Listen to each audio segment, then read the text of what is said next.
আজি দেওবাৰ ফ্ৰী আছোঁ, গতিকে ভাবিলোঁ ফিচাৰীটোত ডাঙৰ ডাঙৰ চিতল মাছ আছে, তাৰে দুটামান ধৰোঁ। আৰু সেইমতে যিহেতু মই নতুনকৈ জাল মাৰিব শিকিছোঁ, গতিকে চেষ্টা কৰি চাওঁ মাছ পাওঁ নে নাপাওঁ। সৰু মাছটো খাই থকা হয়, গতিকে আজি যদি চিতল মাছটো ভাগ্যত আছে তেতিয়াহ'লে নিশ্চয় খাবলৈ পাম। আৰু সেই ভাবিয়ে আজি পোনপ্ৰথমবাৰৰ বাবে মই জাল মাৰিবলৈ লৈছোঁ। আৰু জালখন যেতিয়া মৰা হয় তেতিয়া তাতে ফিচাৰীটোত কিছুমান খুঁটা পুতি থোৱা আছিল আগৰ পৰাই। সেই খুঁটাবিলাকত মাৰিব লাগে। খুঁটাবিলাকত মাৰিলেহে মাছ পোৱা যায়, কাৰণ মুকলি যিবিলাক ঠাই আছে সেইবিলাকত মাছ নাথাকে আৰু খুঁটাবিলাকৰ গুৰিত মাছবিলাক ৰৈ থাকে। সেইভাবেই খুঁটাটোত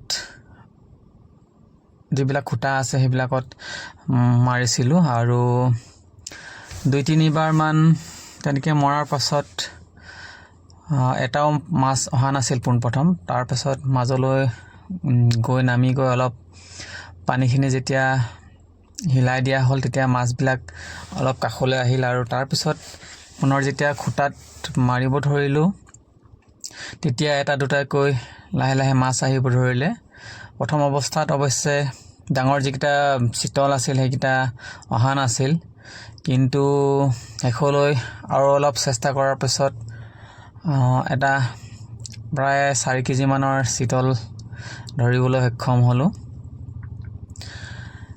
তাৰ কিছু সময়ৰ পিছত অৱশ্যে আৰু এবাৰ বহুত মাছ আহিছিল, আৰু যিহেতু মাছবিলাক সৰু আছে তাতে সৰু চিতলো আছিল, কিন্তু সেইবিলাক আমি এৰি দিলোঁ, সেইবিলাক কাৰণ খায়ো ভাল নালাগে। এনেদৰে প্ৰায় 1-1.5 ঘণ্টামান মৰাৰ পিছত দুটা ডাঙৰ ডাঙৰ চিতল মাছ ধৰিবলৈ সক্ষম হ'লোঁ। আৰু যিহেতু আজি আমাৰ ভাগ্যখন ভাল আছিল, বহুত কষ্টৰ মূৰতহে এই ডাঙৰ চিতলকেইটা ধৰিবলৈ সক্ষম হ'লোঁ।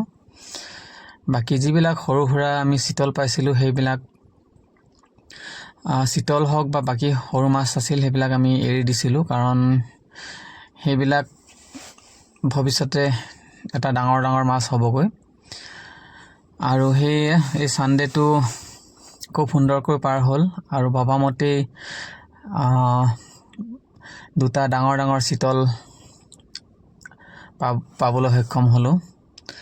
আৰু দেখা যায়, ভাবি আছোঁ ভৱিষ্যতে যদি আৰু এনেকৈ সময় পাওঁ তেতিয়া নিশ্চয় আকৌ সেই ডাঙৰ চিতল ধৰিবলৈ চেষ্টা কৰিম, যিহেতু ফিচাৰীটোত ইয়াতকৈ ডাঙৰ ডাঙৰ চিতল মাছ আছে।